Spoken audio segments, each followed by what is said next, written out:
হামজা চৌধুরী মাঠে কিংবা মাঠের বাইরে ক্লান্তি যেন হার মেনেছে তার কাছে।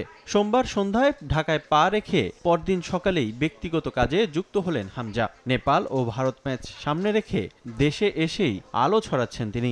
মাঠের বাইরেও নিজেকে ব্যস্ত রাখছেন দেশের ফুটবলের poster boy.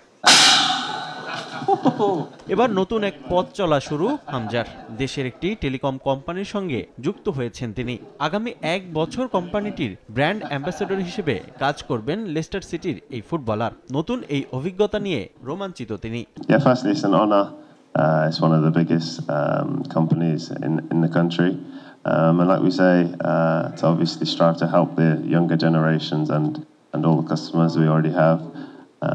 So yeah, for me to work for a brand that strives for better is something that aligns with. আর্থিক বিষয়গুলো অনেকটাই নগণ্য হামজার কাছে। ভালোবাসার জায়গা থেকেই দেশের ফুটবল উন্নয়ন করতে চান তিনি।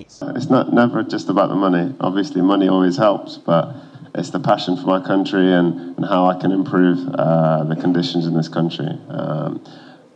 One of the main reasons I came to play for Bangladesh is to improve Bangladesh and give back what I can.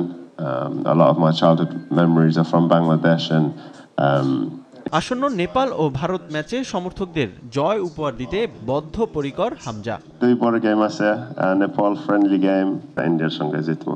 দলের সঙ্গে দুদিন অনুশীলন করে বৃহস্পতিবার নেপালের বিপক্ষে মাঠে নামবেন হামজা চৌধুরী।